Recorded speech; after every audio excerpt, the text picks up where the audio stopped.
I was listening to I saw a segment of your show, and it was a while, it was like 30, 40 days ago. So I don't remember who was speaking. But they basically said the same thing. They attribute everything that they know in their professional life and that they've earned to pursuing and earning their insurance license or licenses. And so I have a property and casualty license as well. But again, that was my personal educational or professional development journey. I wanted to gain a better insight to being a better business consultant. I know that when I go talk to my clients, they have concerns on the employee benefit side, of course. But if I, leave them hanging on a priority around commercial insurance, then I feel like I'm doing myself a disservice and I'm not being as valuable as I could be. And it doesn't take 4 years to get your insurance license. And in a lot of cases, if you focus and you dedicate, 40 hours pre-licensing studying, you have a really good shot at passing the exam. And immediately after that, I would recommend getting a mentor, shadowing, and learning as much as you can to then monetize that. But the investment to income ratio, to your point, in this industry is highly unknown, underrated if it is known. People associate insurance salespeople with, I'm not gonna say I'm not gonna name any companies, but they associate the insurance salesperson with a negative connotation. And I think it shows like this, podcast and your presence on social media is changing that for sure. Absolutely, man. Absolutely. And even just to add one more piece to that, two candidates go for a position, even if it's a non-sales capacity. Let's say, it's an underwriter, because, companies, are looking for talent in every category, whether it be underwriters, actuaries, IT specialists, marketing specialists, whatever the case may be. If you have two professionals who are up for that position, both of them have degrees, but one of them has a license. Right. Which one gets the closer look? Well, we know it's going to be the person with the license, and more importantly, the experience. And so again, going back to my statement earlier, if I knew what I know now, I think most of us would say this at 18, I'm getting my license. Our great mentor Ngozi, the professor, she pushed her son to get a license at 18, and that was remarkable. I love to see it. And she's really focused on getting folks in our community and everywhere really started young on that pursuit, because that scenario plays itself out way more than people realize. The qualifications, let's say 4-year degree, desired but not required. The license is required to even apply to a lot of these jobs in this industry. So it is very important to get educated, and it is very important to have access to that education. And I think a 4-year degree is less accessible, is significantly less accessible, especially in underserved and underrepresented communities like the Black community. But across the board, a higher education degree is a lot less accessible and obtainable than an insurance license.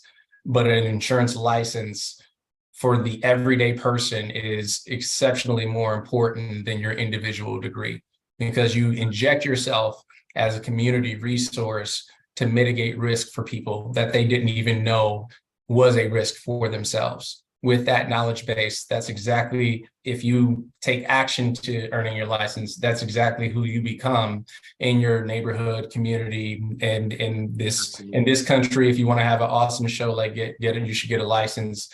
You can do that, and you are that important. Not that you're not important for going to college and graduating. I applaud everybody for doing that. But if we're comparing the two experiences, and because I have both, I can speak to the fact that my license, from an expense to revenue standpoint, there's no comparison. So absolutely. Hey, thank you, man. Look.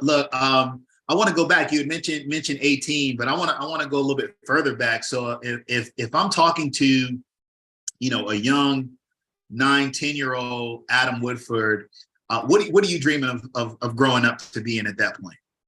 At that point, I was actually pretty darn good at track and field, and I was only thinking about the very small percent chance that I had to make it to the Olympics or the Diamond League and be on TV and all those things. So, I mean, that's where I was at 19. That was to be expected, and I did earn my scholarships in track and field. I worked my butt off because paying for college at that point in time was not financially feasible. And you know, I had an incredible support system in my parents that provided everything that I needed to have to go to undergrad. So that was a real blessing. But I feel like at 19, I was just, you know, I was worried about going to class and looking the best and kicking butt on the track and field squad and, you know, winning championships and all that good stuff. I really didn't think about the adult world because I was in a dream world, which is college. And although I was career focused, I was like, oh, okay, there's nothing right now that I need to be or would want to do because I just didn't have exposure to the industry. If I'd known it, I would have absolutely pursued it because that was an opportunity that I then went back to my colleagues, a lot of them, and sold them individual policies or advised them on insurance related issues. You know how it is when you have friends that call you out of the blue and they need something and you're happy to give that advice because you know the difference between my 19-year-old brain without my license and the experience in this industry versus now. And so I was just focused at that point in time in my life at being in college and enjoying myself. And I probably would have enjoyed myself a lot more had I had my license and been able to earn some money and not eat at Taco Bell and hometown pizza across the street every night. So it's that's a true story. I mean, like I'm not too dissimilar to most folks in terms of their college experience because now if I were to go into, if I was 19 now, I probably would be a little closer to signing that paper after taking the ASVAB for the military. So, you know, just stepping back at 19, at 18, at 17. Right. So I'll get some of those. I was like, how am I going to pay for college? That's where I was. So at 19, absolutely. I'm like, I have the scholarship. I'm in a good financial position. And really all I was doing was accruing debt. The things that the scholarship and my parents didn't cover, of course, that's student loan debt, right? And I'm happy to say that I'm nearly done.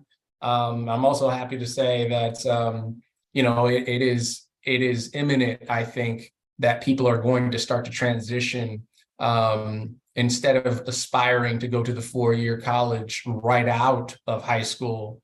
Perhaps they're going to work, build the wealth that they need to and work while they're going to school. And I think I saw a study a couple of weeks ago that indicated that enrollment across the board, and I'm taking out the COVID years, of course, but enrollment in 4-year institutions has seen a decline in the first time to that extent in a while. And cost is obviously the number one factor. Whereas, you know, had I had this information, to your point, to your question, when I was 19, I would probably be looking at upwards of, you know, 6 figures by the time I would have been graduated in high school. The first 18 months is what it took me to get to over $1.5 million in production and over 6 figures in revenue. And I'm not bragging, I'm just trying to promote the legitimacy of obtaining the license and working in the industry. Absolutely. Absolutely. It ain't bragging if it's true. Yeah, you know? Yeah, it's great. It's just facts. Right. It's just a fact. You said it at the top of the show. It's the highest paid industry in the country. And I don't know if it's globally the same story, but I wouldn't be surprised if I heard that, if I've read that statistic somewhere, but it is for a reason. Going back to the statistic that most of the world's assets are in United States insurance companies. And so if you're in that industry, that is the money, that is the capital that you're going to have an opportunity to have a small portion of. And that small portion is obviously substantially larger than most 9-to-5 jobs. Absolutely. Yeah, man. So let's talk about that. So at 19, you know, you're in school, you're on the track scholarship, and you're thinking about what your career is going to be. Now, your father was in the industry, right? Yes, he was. Your mother was an entrepreneur, interior designer, and you know, she laid out mansions. So I know that you got, you know, some things from both of them. You have you know, she's very creative. You know, he's in this space where you have to be creative, but oftentimes it's more analytical as well. Yeah. Did either one of those paths appeal to you coming up? Yeah, oh, absolutely. Absolutely. My parents are some of the hardest working people on earth. They are my heroes and my real inspiration. And I never had a problem with work ethic, never had a problem with being creative, never have had a problem adapting. I just looked at my parents. And I got my entrepreneurial spirit from both of them, but really my mother, she ran a daycare for over 40 years. I was one of her kids in the daycare, so all the neighborhood kids got to come to my house and hang out with my mom and me. And at night she would moonlight. And she is an excellent interior designer, but she actually used to build the blueprints in the 90s. I know this sounds weird because it's not a computer, but they had this insanely large printer that architects and residential designers like my mother, she would actually put the designs together for the entire house and roll them up, put them in the plastic architect tube, hand them to the foreman at the work site. And we actually, when I grew up in South Bend, Indiana, and she designed that house that we lived in. So we moved from a place called Crown Hill in South Bend over to West Gatehouse Drive, and it's an insanely beautiful house that every day I knew that this is the house my mom started to draw on a piece of paper. And every quilt in my house every tapestry really in my house is made by my mother by hand. Like every single thing, including her very first quilt, because now she's into quilting, which is, I just don't see her stopping reinventing herself. And my father would work insane hours in sales. So I got my sales acumen from my father. Like I would just listen to his conversations in his office at the house and kind of pick up on the skills and the tools. And I still deploy some of those today. I mean, of course, sales back then to now has evolved, but the core principles that he utilized in his jobs, I mean, I use that today. And I ask him what he's doing, you know, what's his next move, because he doesn't plan on retiring, because this industry is fun. And when he sold his, he had a State Farm agency up in PA, he sold it because, you know, he wanted to move on to the next thing, but within this industry, it gives him the freedom and the joy, and it's still, again, because he's licensed and because he maintains his licenses, you know, he's making the money, making substantially more money than a pension or a 401k payout, and again, he's enjoying it. But yes, I all of my work ethic and all of my business skills and acumen and creativity and entrepreneurial spirit, that comes from my parents, hands down. They're excellent, and they still treat me as if I'm that 19-year-old kid in college, and they know about some of the cases that, you know, even you and I talk about. But you know, we have a really good connection on that, because without them, I really don't know if I would have been that aware to look for a position in the insurance industry. And the reason it wasn't pressed on me is because my parents never pressed me to go into anything in particular. It's just so happened that I ended up in an industry that my father spent years in, and was really good at it too. So, yeah, it's crazy. It's a great story. I think that's to that point, I think that's something that I'm not going to push my sons into, but I am going to tell them all of the things that are possible at a very young age, that had I had that information at 19, at 18, I would have absolutely pursued this, even if it didn't pan out to me spending my career in this industry. I'm still going to have to buy insurance at some point. I'm still going to have to buy a house one day, or rent an apartment, get a car. All of that involves risk mitigation, a risk mitigation strategy personally. And if you're dealing with B2B, you're going to have to think at a holistic and broader level. So I'm going to try my best not to push them into the insurance industry because I want them to have that freedom and that choice, like my parents gave me. But at the same time, I'm definitely gonna just leave, like, articles of how much money, Right. She's like, hey, you want to read a bedtime story, son? Come sit on daddy's lap here. Get your little brother in here, and we'll just read about the insurance industry, and we'll talk about the millions of dollars that I sold this one year. Okay, That's right. you know what I mean? But honestly, I keep on going back to my parents because I would not have even thought to look for an opportunity like that. And when you get involved in the industry, you get acclimated with what's necessary to get licensed, but to be, more importantly, to be successful in the industry itself. You got to have a support person. So I can pick up the phone anytime and talk to my dad about the insurance industry because he has a wealth of knowledge that only comes with that experience. I can talk to my mom about what I should do with a particular business, with a particular, very, very specific issue because she's that detail oriented. And so I feel like that's my son. Hey, buddy.